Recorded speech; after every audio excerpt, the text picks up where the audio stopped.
What's up, everybody? Welcome to another edition of Driving with Duck. This Driving with Duck is dedicated to my friend, my brother, Tony Scanzani. You'll see his funeral bookmark. If you can look, his birthday is today. This is his second birthday since he has passed. Let's put you guys back on my charging holster here. Like I said in my Facebook post, I wanted to talk to you guys about 3 motivations. He and I spent many a night, many a trip, many a car ride, many a bar hop, having serious, long conversations about love, life, pursuit of women, a lot of things, everything in between, right? And he and I spent a lot of time together over our 20 plus years.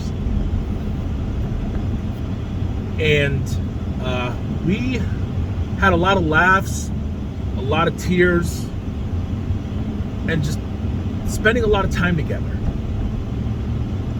And our talks were about a wide range of topics, but I want to talk to you guys kind of like he and I would talk. I guess maybe that's where Driving with Duck kind of manifested, really, because I couldn't really talk to people like I talked to him. And I think I've shared the story of how he and I ended our friendship, or how the friendship ended. We didn't end our friendship. His death ended our friendship. But the 3 motivations of life.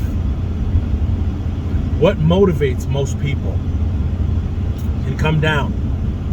It can all be broken down to one of 3 things. It's love, it's lust, it's grief. Now, love, albeit it could be love of money, love of self, love of family, whatever. But love is at the base of it. And love, I'm talking about the love that finds its way, if done correctly, that is etched on your heart, that's carried with you through eternity. Not to be confused with physical love like lust. Like the lust that is temporary. Okay? The lust that once it's obtained, it's released and then forgotten about. Like the lusting after something of the flesh, something that's pursuable, then obtained and then discarded, right? And then grief. Now, I'm not talking about the grief that follows regret, like when you are in a relationship and then you break up and then you regret being involved with that person and then you grieve the ending of a relationship. I'm not talking about that. I'm talking about the grief that comes from the death of someone that you care about, someone that you feel for. The fact that you'll no longer see them again. That type of grief. Grieving that comes from death of a pet or a loved one, someone that you cherish, some spirit, something with a soul that you cherish.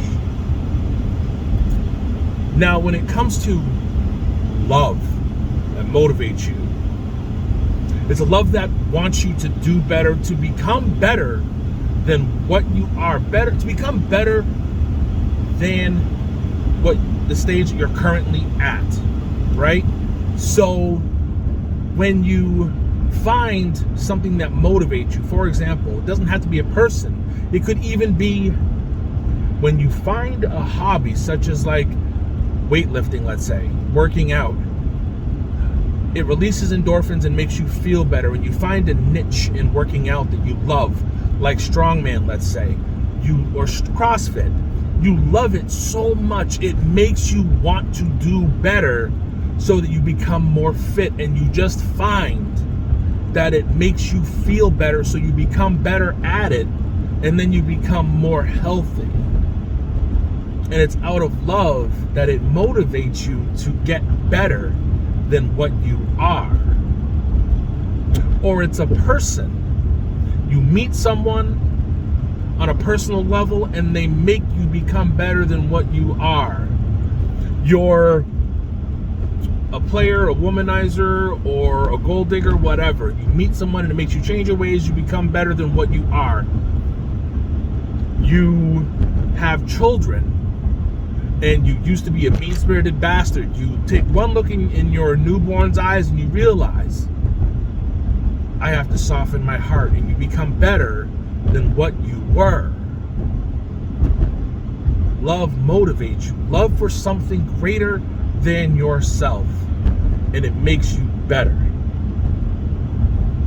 It eases your soul and makes you become something better than what you currently are. Good or bad, even. Sometimes it's bad. Sometimes, now I said grief coming from death is a motivator, but love, even in a negative context, you can get burned by love and it makes you the most angry, cynical person. I have been at that point in my life too. Sometimes you get burned so bad by love, you're like, fuck this, I'm never doing this relationship shit again. And so you just become angry, and then you're just single for the rest of your life. Or you decide that, you know what, from now on, I'm just going to play the field, I'm going to sleep with whoever I want, I'm going to have a fun time. Or I'm going to hurt every single person I come in contact with. I'm using everyone for everything that they have. And that's what you choose to do. Does it make you a bad person? Well, to the court of public opinion, sure, it does. But it's a motivator. It motivates you. Or you're married, you get a divorce, your significant other takes you for everything you have, takes your kids away, and makes your kids hate you, and then you just decide, you know what? Screw this. I am going to hate everyone and everything, and you take that, walk down that crappy path, and you become a certified alcoholic, and you're just a miserable fucking person to everyone. It's still a motivator for you to go down that self-destructive path. And then lust. Lust can be a big motivator too. Lust is like, you just have to have it. Come hell or high water, you will lie, cheat, and steal to get whatever that is. It doesn't have to be a person. You can lust after what someone else has. For example, I used to be friends with this guy. Every time, I couldn't even deal with him whenever he would scroll on Facebook, because he'd look at what other people had. I remember his sister had just bought some land and was going to build a house on it. He called me and was angry because his sister had bought a plot of land with money that her and her husband had worked hard for, and they were building a house on that land. He was mad because he felt that she didn't deserve it, even though her and her husband worked hard for it. He couldn't be happy for them because he wanted that life, but he didn't have the type of job that could afford that. He just wanted it handed to him. He lusted after someone else's life. He wasn't motivated to go after it, but he damn sure was motivated enough to want it from someone else. He was motivated to be jealous of what someone else had, but didn't want to work for it. And at this point now in his life, he still doesn't have it. And that was like 8 or 9 years ago. Still has nothing. And you can lust for what someone else has relationship-wise too. You can look at someone else's someone and lust after what they have and try and take it. You can lust after anything, and it's a temporary want. And once you get it, you can want to be rid of it. Now, the last one, grief. This one is a tough one. I can remember when my grandfather died, and as I sat at his wake, I can remember hearing everyone talk about how much of a great person he was And all the little things that he did right, all the times that he loaned people money, did services for people out of the kindness of his heart. And these were things that no one knew about, that he never talked about. He just did them. No one knew about it because he was just that good of a person. And I loved my grandfather for that. And I realized that all the years he used to tell me that I needed to stop doing things for people for free, he would do the same thing. And it made me feel better because he and I were kind of similar. And it made me so bitter at the same time to know that he passed, not knowing how much love I had in my heart for him and how much it grew in his passing. And then even looking at how things happened with my brother, Scanzani. We spent 6 years not speaking to each other over a fight that wasn't really a fight, which coincidentally I didn't find out till after his passing, which Lisa, his wife, let me know was because he got no service. There were a couple times in the days after that fight that I reached out, but he had no service at home, at his house where he lived. So it went straight to voicemail because he had no service. And his wife let me know that. And I was so brokenhearted in the days after he passed. The grief that I felt and that I still feel to this day, I will have to carry with me through the rest of my life. And it makes me think and gives me pause because I realize on this day now, the second birthday, since I found out, it makes me think even more so on my tribe and the people that I hold closest to my heart. I think back to my ex, now Heather. Her and I were on again, off again for many, many years, over a decade actually. Her and I don't speak much right now at this time in my life. And I think back to her having a stroke. She was on one of my videos, not a Drivin with Duck video, but her and I had done one about stroke awareness years ago. Her and I had broken up on February, the date escapes me right now for some reason, on the 25th of February. And then on the 27th of February, she had a stroke. And she almost died in the hospital. We both panicked because we didn't know if she was going to make it or not. And the next few years created a very big series of events that changed the both of our lives. And that is my tribe, regardless of what happens to us, with us, within us. Throughout my life with my tribe, I have never claimed to be the perfect person. I never will be a perfect person. I don't think, when I look back through the whole of my life, when it comes to the three motivations, whether it be love, lust, or grief, that either all of those three or one of the three have not been present. And that's why I said those are the three motivations of life. But when you're dealing with any one of those three motivations,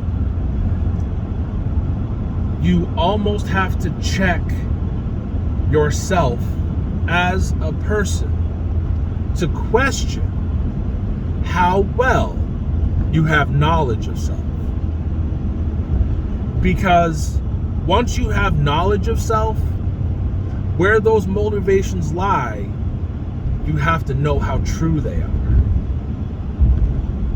It is very important to have that awareness, because when you're dealing with those three motivations, They affect not only you, but those in your tribe.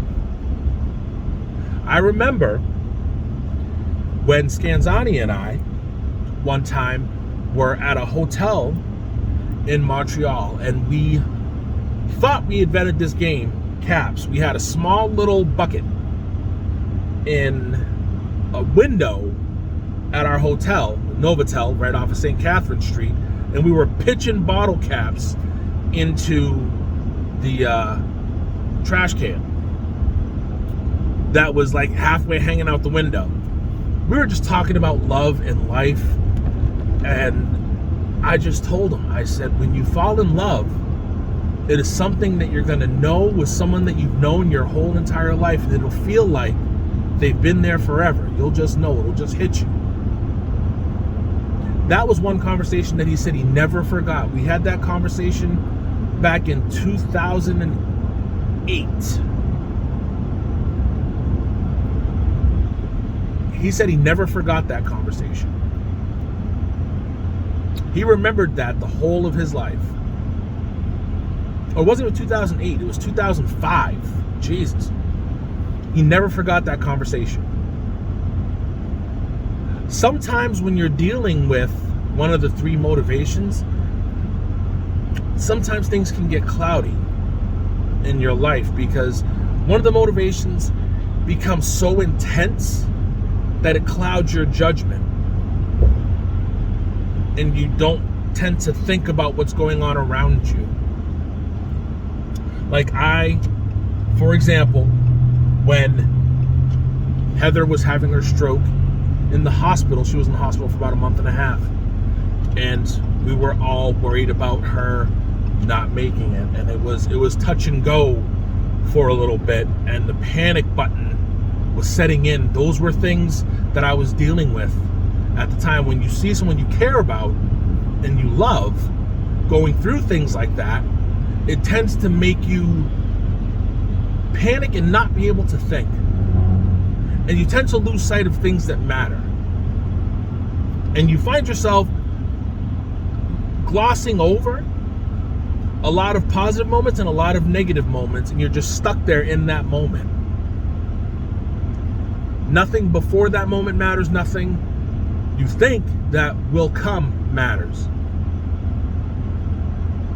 And once you're out of the woods, you forget what it's like to be there. And then eventually feelings of regret set in once the moment subsides. There are a lot of apologies that I owe in my life.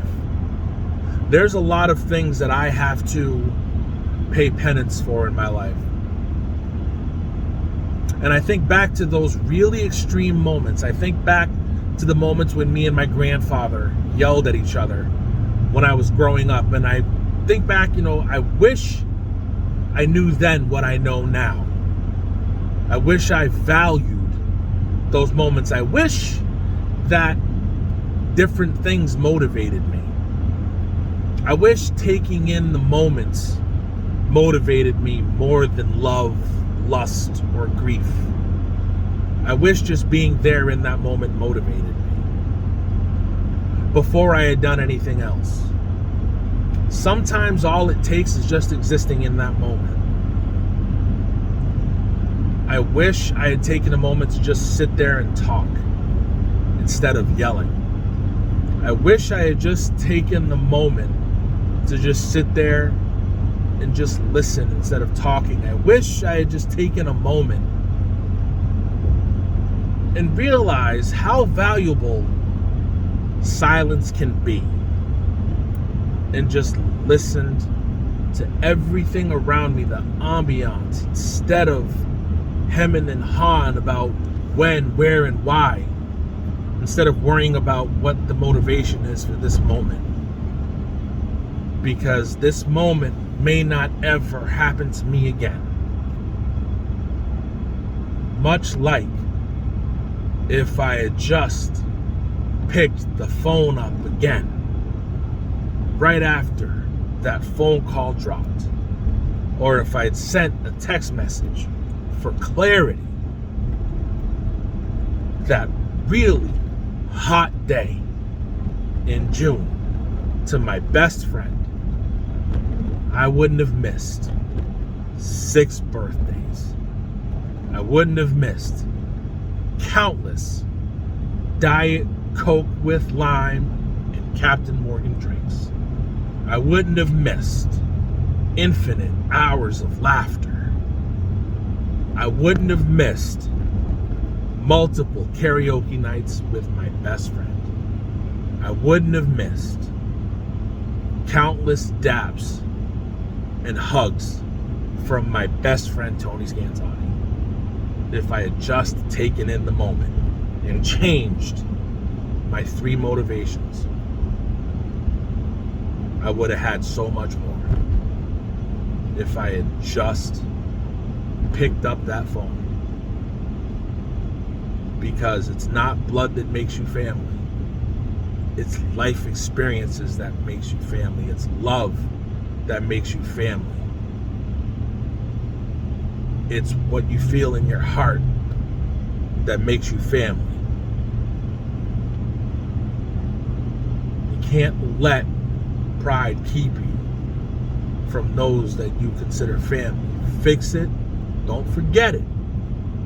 But sometimes you gotta fix it. It's the traumas that make you family. It's the things you do in moments of crisis that make you family. It's how long you stay that makes you family.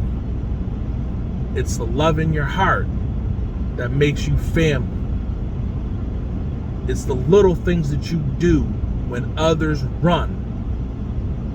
When you stay through the pain, through the tears, through the fires raging, the hurricanes destroying everything around you, and you're still there side by side, that makes you family.